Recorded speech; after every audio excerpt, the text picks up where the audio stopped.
First, the Triangle Shirtwaist Factory Fire, New York, 1911.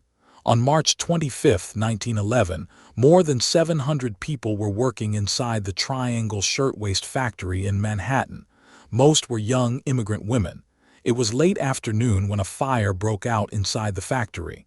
The flames spread incredibly fast, fueled by fabric, paper patterns, and the crowded conditions.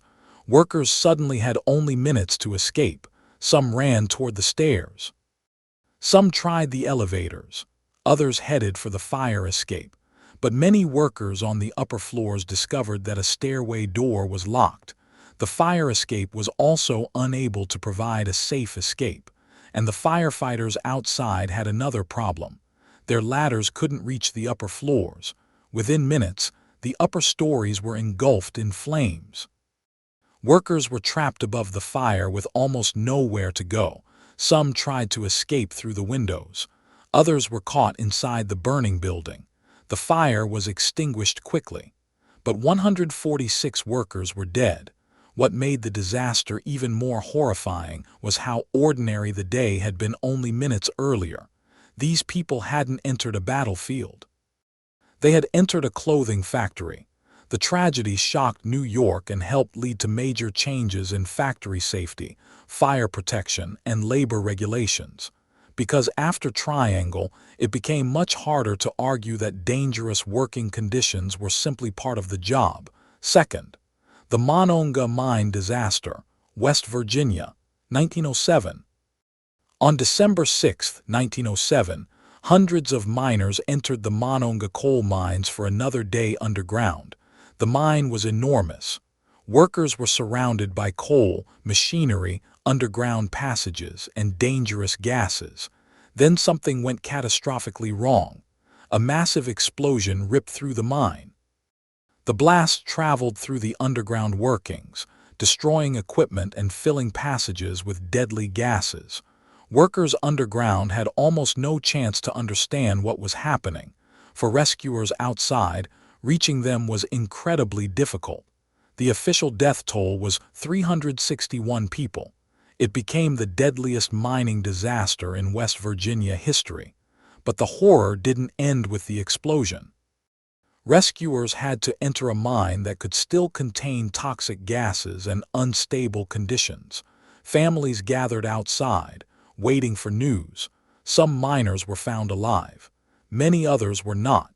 And because the disaster happened hundreds of feet underground, people on the surface could do almost nothing except wait. The tragedy became a major turning point in American mine safety. It showed that even if a worker followed every instruction, the environment itself could become deadly in seconds. Third, the Bhopal Gas Disaster, India, 1984. On the night of December 2, 1984, workers were operating a pesticide plant in Bhopal, India.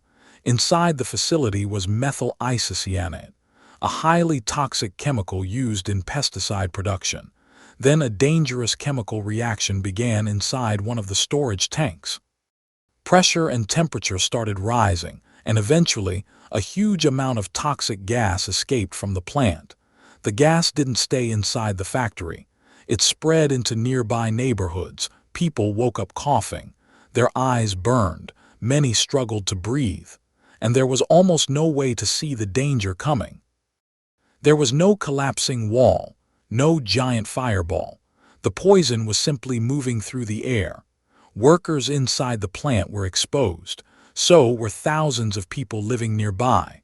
The disaster became one of the world's worst industrial accidents. Thousands of people died, and hundreds of thousands were affected.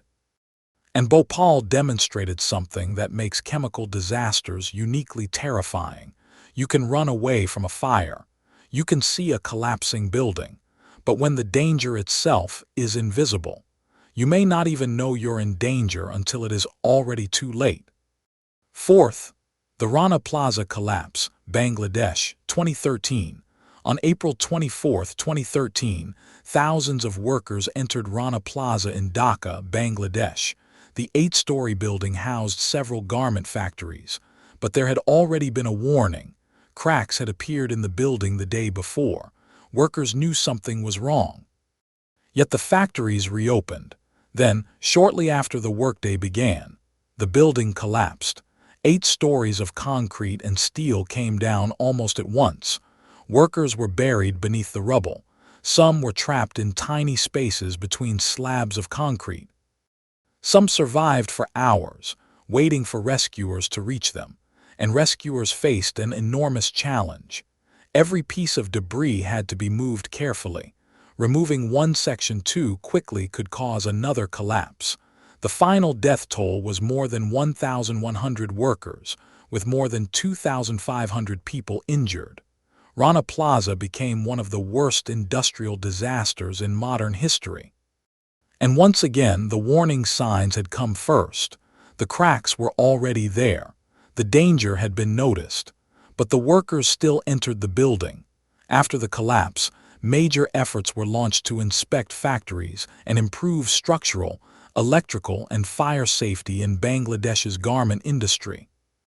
These disasters happened in different countries, different industries, different decades, but they share the same terrifying pattern. A danger existed, someone noticed it, or should have noticed it. A safety system was missing, a warning was ignored, a building was unsafe, a machine failed, a chemical escaped, and then a problem that could have been prevented became a disaster. That's why workplace safety isn't just about helmets and warning signs. It's about designing systems where one mistake doesn't become hundreds of deaths. Fire exits exist because workers once had nowhere to escape. Mine safety rules exist because workers once disappeared underground. Chemical monitoring exists because invisible gases have killed thousands. Structural inspections exist because buildings have collapsed with people still inside. Every safety rule has a history, and sometimes that history is written in the names of people who never made it home. The workers in these disasters weren't statistics when they arrived.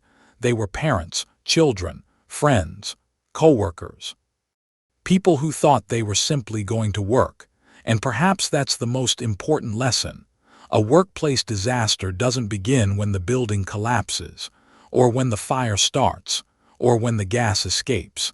It begins much earlier, with every warning that gets ignored, every shortcut that becomes accepted, and every danger that becomes so normal that nobody thinks it's dangerous anymore.